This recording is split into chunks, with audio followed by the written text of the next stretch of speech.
Yo, what's up, y'all? Freightliner Trucker Ty here. I told y'all about the truck driver from the previous video. This was the second time I hung out with his ass, and it was the last time. So one day, I'm in Texas. I'm near Dallas, Texas, and shit. I get a phone call from his ass late as hell at night, like 11 to midnight, and I'm like, "Yo, what's up?" He's like, "Yo, where you at?" I said, "I'm near Dallas and shit." He was like, "Okay, cool. I'm about 30 minutes to 45 minutes away from you." I said, "Why, what's up?" He said, "I got two bad bitches with me right now, and one of them want to fuck." He said, "They both want to fuck, but I'm fucking one of them. You can fuck the other one." So I pull the cover off, jump up out the fucking bed, put the phone closer to my ear. What she look like? He said, "Man, she bad as hell." I said, "Send me a picture." I saw the picture, and then I remembered who sent me the fucking picture. It was the short, fat guy who sees fat women as skinny. That was his thing. I forgot that his thing is fat women because his girlfriend was fat. So when I look at that picture and I seen both girls were fat, I said, "Oh man, you know what? I gotta get up early in the morning to get this load off. I gotta wash clothes. I still gotta go through these receipts.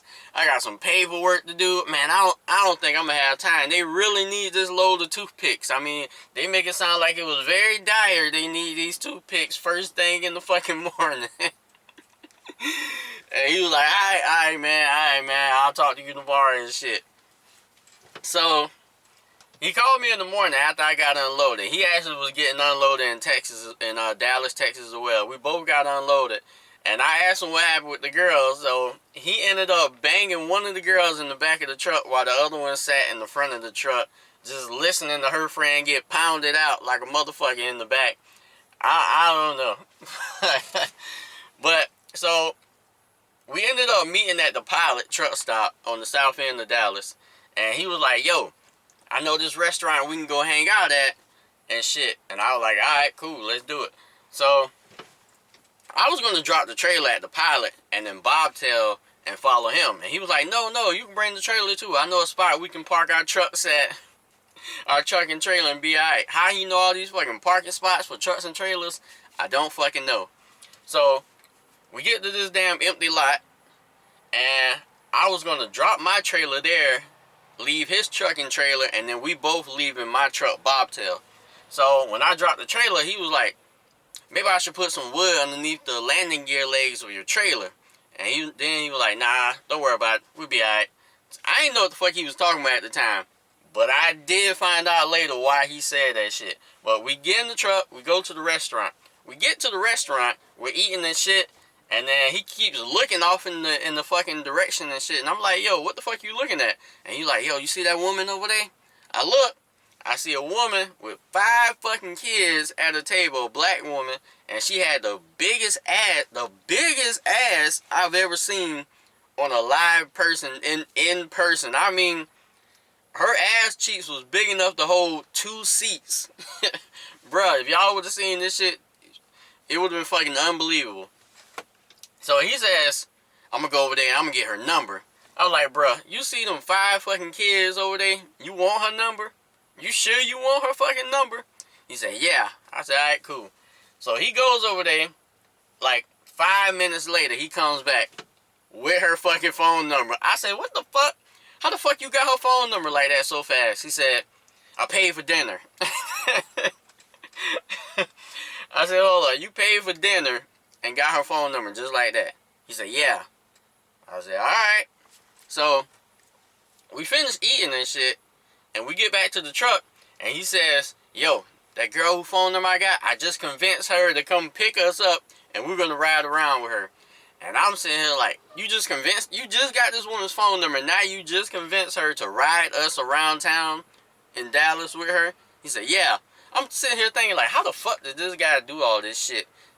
But the shit works for him. The random shit he does works for him. So she comes, we're riding around with her, going to different places, going to her house, going to her friend's house. We go to some restaurants and shit, and then she ends up taking us to a plaza. And this is where the fucking fun starts. So we go to this plaza. She had like a little booth there doing little shit. So I'm browsing around. I told them I'll be back while they talk and do their shit. So I go to a store to get some clothes and shit. I got like 8 bags of clothes. And then they had like a salon part. I go to the salon. Maybe I get my hair done and shit. I walk in. The woman is looking at me up and down. And I'm telling her I want to see, how much it costs to get my hair done.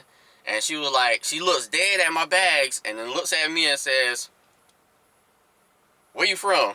I said, "I'm from South Carolina." She said, "How much they normally charge you in South Carolina?" I said, "About $50, $60. And then she says, "You know this ain't South Carolina, right?" And I already knew the shit was coming because, bruh, when you a truck driver, everybody want to overcharge you for shit. Everybody thinks you're rich. And the truck stops, all the shits are overpriced in the fucking truck stops for a reason. Everybody wants your money. Everybody thinks you're rich. And that shit is far from the fucking truth. It is almost like that Dave Chappelle skit where they was trying to charge him all this ridiculous money to wash his car and cut his hair and shit. So I already knew what was coming. She already scoped me out and seen I was a truck driver and had all these clothes and shit. So I said, alright, whatever. She did my hair. And it came up to like $110 type shit. And I just paid it. And so I go to the booth where my homeboy is at. And I'm sitting here chilling on my phone, listening to them talk.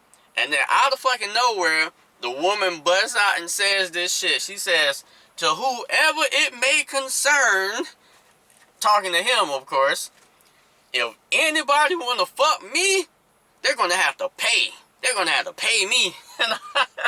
Yo, it took everything in me to hold back from laughing. Because the look on this motherfucker's face was like somebody just burst his bubble or some shit. Like they just caught his ass stealing or some shit. Because really, his whole game is he tries to get the pussy with less effort and less money as possible. Like trying to woo his way in. My guess is he thought paying for that dinner was going to be enough to get the pussy. And so he was looking like a deer caught in the headlights. He was like, my guess is he didn't have enough money because his truck just broke down like a week or two before that. He didn't have enough money to pay this woman for the pussy. Or he didn't want to pay. One of the two. So I'm holding in my laughter. I was like, I got up. I said, "Bruh, I'll be back." Look like y'all got shit to talk about. So I leave and I go to the perfume. There was a section with a woman and her daughter selling perfume and cologne. Because I was going to try and holler at her daughter. Tell you how this shit went. I'm over there trying to talk to the daughter. And I got the mother questioning the shit out of me. Like I'm in a fucking interview or some shit. So to get her off my back, I said, okay, I'm going to keep her busy a little bit. And I told her I was going to buy a bottle of cologne. And I would buy them two a bottle of perfume. So I go to the ATM. I come back. The mother asked to see my receipt from the fucking ATM. That's how crazy that bitch was. And so I showed her the receipt. And she had like a disappointed look on her face. I didn't know why, but what I found out later was that on some ATMs, they put your balance on the fucking receipt and shit. And my shit probably had like a balance of like $500 or some shit. But what that bitch didn't know is I keep a separate account that holds the majority of my money. So you would never see a ridiculous amount of money on any ATM receipt I pull out. So right when I buy the fucking perfume and the cologne, the daughter gets a phone call. She has to leave. I couldn't even get the fucking number. If anything, I probably should have just gave my number to the mother with her questioning ass, interrogating the shit out of me, wasting all my fucking time. So I'm like, man, fuck. This whole shit was a bust. So I go back to my homeboy. Apparently, they never came to a resolution because they didn't look happy. So we ended up, she ended up taking us back to the truck. That was at the restaurant. We left the truck at the restaurant, and then we went from the truck back to the trailer. only to find out my trailer sunk into the ground like half a foot. And he was like, oh man, I knew I should have told you, I knew I should have had you put wood underneath your landing gear leg so this wouldn't happen. And I'm sitting here thinking like, oh, yeah, you think, you really think so? Yeah, that would have been a good idea.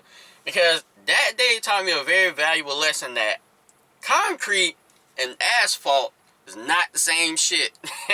They is not the same shit.